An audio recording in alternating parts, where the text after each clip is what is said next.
Wrestlemania, the grandest stage of them all. It's where wrestlers will push their bodies to the absolute limit. From torn lungs to torn ligaments, the risks are very real. Superstars will do anything to get that Wrestlemania moment. But sometimes they come with devastating consequences. Join us now as Wrestlemania looks at 11 of the most painful Wrestlemania injuries that were 100% real.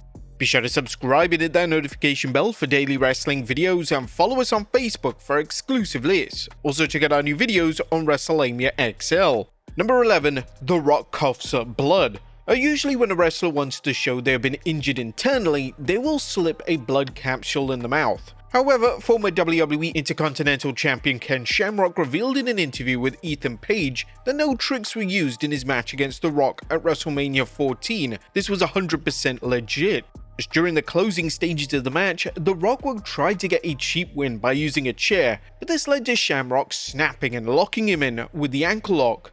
As Shamrock held in the submission, blood started to pour out of the Great One's mouth, leading him to tapping out and medical personnel rushing to his aid. The visual looked absolutely brutal, but Shamrock was adamant during the interview that no trickery such as a blood pill or capsule was used and that The Rock legitimately tore his lung during the match. Oh hell no, no, I'm telling you, we'd tear lungs. I did the same thing where I was coughing up blood taking a slam because I had a tear in my lung, which is like a little paper cut or a tear in your lung from getting slammed so hard that blood would start leaking in.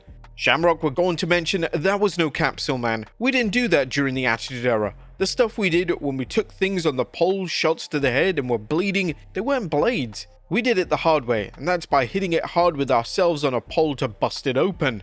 The Rock would even confirm this via Instagram, posting a throwback to the moment saying, "On this night I took a hard suplex and the impact damaged blood vessels in my lungs, causing the blood to come up. Kept composed, made sure I could breathe, and continued with the match." What a badass. Now it's safe to say that if this ever happened in the current era, the match would be stopped immediately as the welfare of the superstars comes paramount. Number 10. Triple H breaks Owen Hart's nose. Following the Montreal Screwjob, Bret Hart, Jim Neidhart, and Davey Boy Smith would all leave WWE in favor of WCW, and the only Hart Foundation member to remain with Vince would be Owen Hart. Owen would go on to stay in the mid-card and just found himself fighting for the European Championship at WrestleMania 14 against champion Triple H.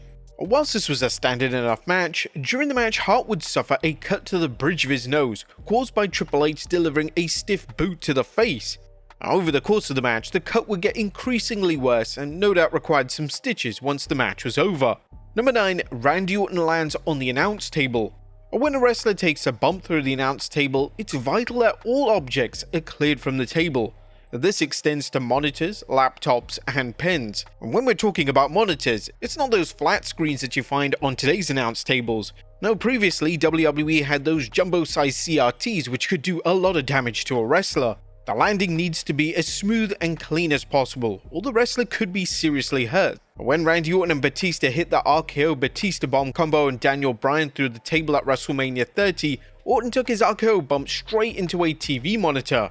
Why on earth the monitors weren't cleared prior was a question that a lot of fans had, as this was completely reckless and it would have taken a matter of seconds for the wrestlers to clear the table completely. Orton was understandably in a lot of pain, and the footage is hard to watch back, especially knowing what we know with Orton's history of back problems.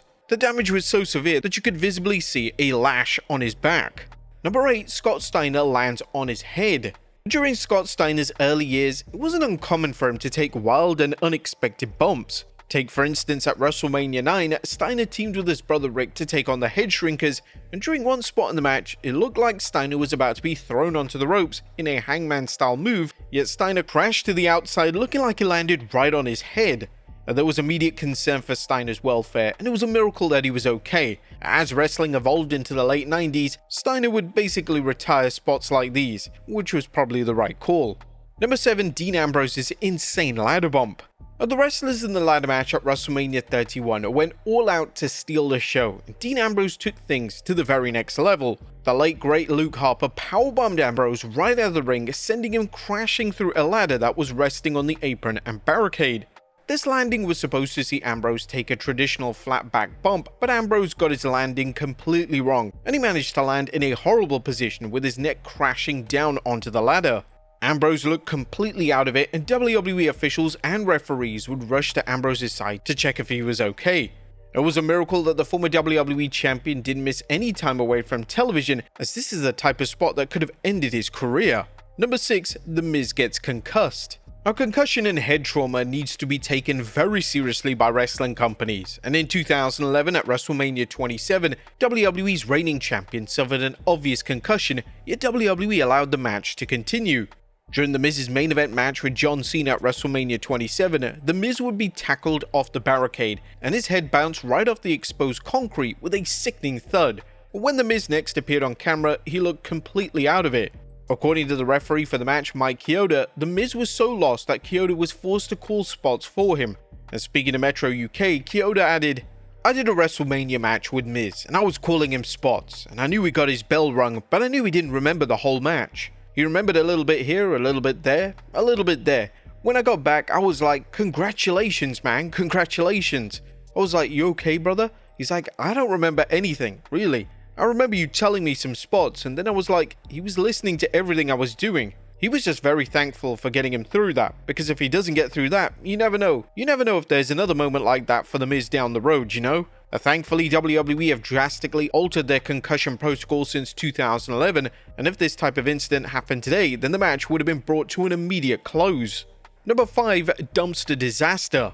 Terry Funk was known for taking crazy and wild bumps, even at his age. At WrestleMania 14, Funk teamed with his real-life friend Cactus Jack to take on the New Age Outlaws. This wouldn't be any type of match, it would be a dumpster match, and one of the most insane spots of the match saw Funk take a powerbomb right into the dumpster itself. In an attempt to make the spot somewhat safe, WWE would place cardboard inside to cushion the blow, but this did little to negate the impact. When Funk emerged from the dumpster, it was apparent that he was legitimately hurt, as his skin was bright red, and this was definitely a spot that should have had more care and attention directed towards it. Mind you, it's not even like Terry Funk even sold that welt. Number 4. Rick Boogs tears his quad. Night 1 of WrestleMania 38 opened up with SmackDown Tag Team Champions the Usos defending the belts against a team of Rick Boogs and Shinsuke Nakamura. Boogs probably went from the highest of the highs to the lowest of the lows during the match. Boogs would suffer a torn quad when his knees buckled whilst attempting a great feat of strength, attempting to lift both Jay and Jimmy Uso at the same time.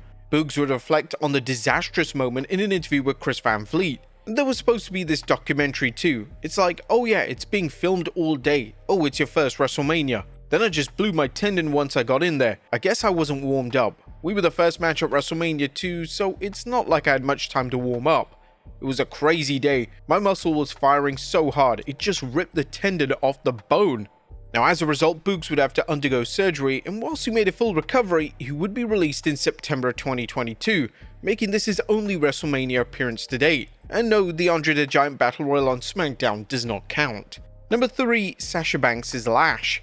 Never mess with Bianca Belair's hair. That is something that Sasha Banks found out the hard way when she faced Belair at WrestleMania 37 with the SmackDown Women's Championship on the line. Bianca had earned the opportunity to face the champion after winning the 2021 Women's Royal Rumble, and she wasn't going to let anything get in her way of winning the big one. But the most memorable moment of the match came after Bianca was about to deliver a KOD, but in a smart move, Banks held onto her hair. The two would grapple with the long locks until Bianca snapped and literally whipped Banks with it. The sound of the whip echoed throughout the stadium, and it left a literal impression on Banks' rib.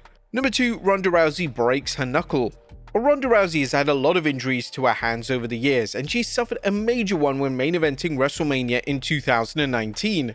When throwing work punches, Rousey managed to shatter her knuckle, and from rewatching the match, it's evident that Rousey is hurt and she is reluctant to use her hand in various spots. WWE will release an official statement declaring Rousey's injury on their website, and it was ruled that Rousey needed pins in her right hand. While defending the Raw Women's Championship against Becky Lynch and Charlotte Flair in the historic first ever women's main event of WrestleMania, Ronda Rousey broke a pinky knuckle and required 2 pins in her right hand, as she revealed in her video on her YouTube channel. The injury didn't manage to deter Rousey from returning to the ring, and just a few days later, she would be back in the squared circle. And number 1, The Undertaker cuts his arm open. The Undertaker's final ever match would take place at WrestleMania 36, and that would be in a cinematic matchup between him and AJ Styles in a boneyard match. Whilst the match received rave reviews, the dead man suffered a horrific injury during the match, and The Undertaker just soldiered on like nothing was wrong. Speaking to sitting ringside with Dave Penza, Luke Gallows, who played a role in the match, said that when The Undertaker put his hand through the limousine window, the glass cut The Undertaker's arm right open. Taker comes right out of the gate, swings at AJ, who is against the limo. AJ ducks and puts his fist and arms through the glass. He got not just a cut, but a massive cut where you can see all kinds of shit hanging out of it. He's old school, so we didn't want to stop. They cleaned it up and held a towel around it as long as we could. We put a bandage on it and they went again and kept going. He continued to do it and bled all night. He's an old school dude, so I have respect for that. And I thought it was cool. I said to Carl, didn't wrestling learn from the Goldberg incident? According to Gallows, WWE didn't have gimmick glass for the spot, which was extremely alarming and reckless from the supposed top wrestling company in the world. 11 of the most painful WWE Wrestlemania injuries that were 100% real. Be sure to leave your comments down below, and I'll see you next time with some more wrestling content.